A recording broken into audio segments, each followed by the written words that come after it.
নমস্কার, কেমন আছেন সবাই? আজকে এই গরমের দিনে চলে এলাম আবার এক রান্না নিয়ে। কম সময়ে কম উপকরণ দিয়ে চটজলদি একটা মাছের রেসিপি।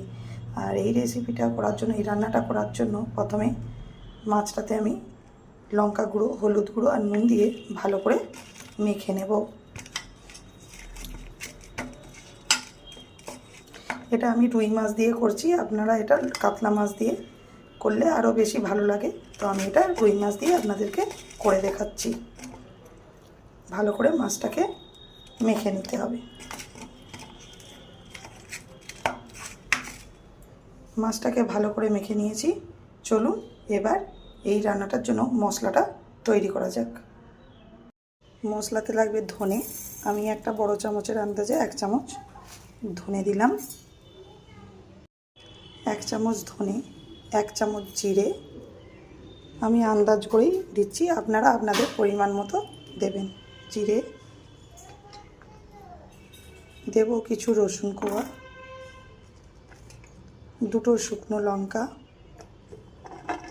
একটা ছোট সাইজের পেঁয়াজ, আর দেব একটা ছোট সাইজের টমেটো। এবার এটাকে দিয়ে একটা মিহি পেস্ট আমি বানিয়ে নেব। দেখুন, একটা মিহি পেস্ট বানিয়ে নিয়েছি। এবার এর মধ্যে দিয়ে দেব পরিমাণ মতো হলুদ গুঁড়ো।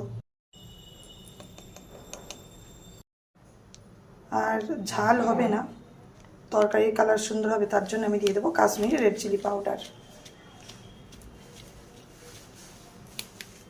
আপনারা ঝালটা আপনাদের পরিমাণ মতো দেবেন। আমি 2খানা শুকনো লঙ্কা দিয়েছি।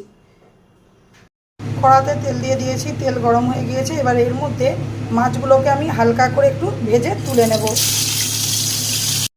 মাছগুলোকে হালকা করে ভেজে তুলে নিয়েছি, এর থেকে বেশি আর ভাজবো না।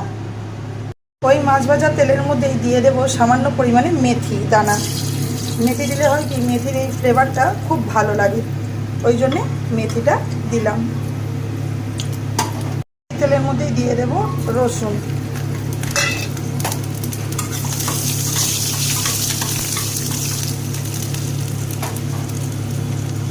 রসুনটা একটু ভাজা ভাজা হয়ে গেলেই দিয়ে দেব বেটে রাখা মশলাটা। আগে থেকে বেটে রাখা মশলার মধ্যে লঙ্কা গুঁড়ো আর কাশ্মীরি রেড চিলি পাউডার দিয়ে দিয়েছি। এবার ভালো করে এটাকে মিক্স করে নেব।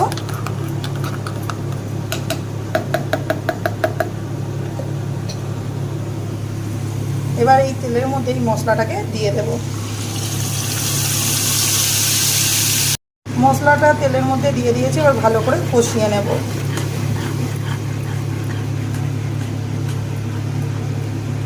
দেব পরিমাণ মতো নুন, দিয়ে দেব 3টে কাঁচা লঙ্কা। আর এই 3টে কাঁচা লঙ্কাকে মাঝখান থেকে একটু কেটে নিয়ে দিয়ে দিয়েছি। এবার মশলাটাকে ভালো করে কষিয়ে নেব। এই সময় দিয়ে দেব কিছু কারি পাতা। যদি কারি পাতা না থাকে, আপনারা কারি পাতার বদলে ধনে পাতাও দিতে পারেন। তো কারি পাতা দিলে টেস্টটা খুব ভালো হয়।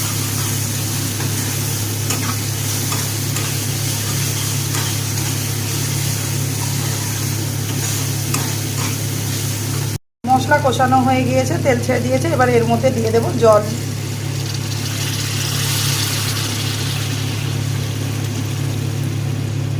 জল দিয়ে দিয়েছি। এবার এর মধ্যে একে একে মাছগুলোকে দিয়ে দেব। সমস্ত মাছকে দিয়ে দিয়েছি দেখুন। আর এই সময় আপনারা নুনটা একটু দেখে নেবেন, যদি কম থেকে থাকে এই সময় আপনারা নুনটা অ্যাড করে দেবেন। এই গরমের সময় চটজলদি রান্না করতে একটা সহজ রেসিপি আপনাদেরকে করে দেখালাম। যদি আপনাদের পছন্দ হয় অবশ্যই কমেন্টে জানাবেন, আর সাবস্ক্রাইব করতে ভুলবেন না। পাশে থাকার অনুরোধ রইল। জল ফুটতে চালু করেছে, এবার এটাকে কিছুক্ষণের জন্য আমি ঢাকা দিয়ে দেব।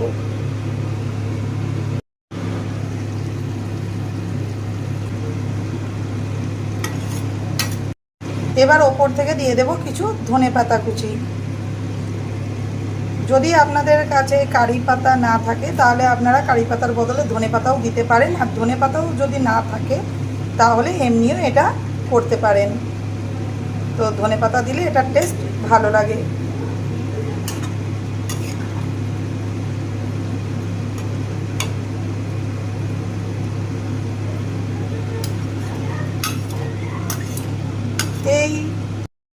ভূষণ এই গরমের দিনে বেশি রান্না করতে ভালোও লাগে না, আর গরমের উনুনের কাছে থাকতেও বেশিক্ষণ ভালো লাগে না।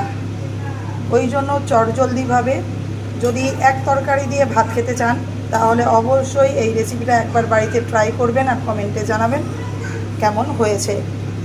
এই একটা তরকারি থাকলেই আর আপনার কিছুই লাগবে না, এই তরকারি দিয়ে আপনি অনায়াসে এক থালা ভাত খেয়ে নিতে পারবেন। দেখুন কত সুন্দর লেগেছে দেখতে। আমার মাছের ঝাল একদম রেডি। এবার এটাকে আমি ধনেপাতাটা যেহেতু দিয়েছি এই জন্য কিছুক্ষণের জন্য ঢাকা দিয়ে নামিয়ে নেব। ধনেপাতা দেওয়ার পর 5 মিনিট হয়ে গিয়েছে দেখুন। এবার এটাকে আমি বন্ধ করে দেব। গ্যাস বন্ধ করে দিলাম।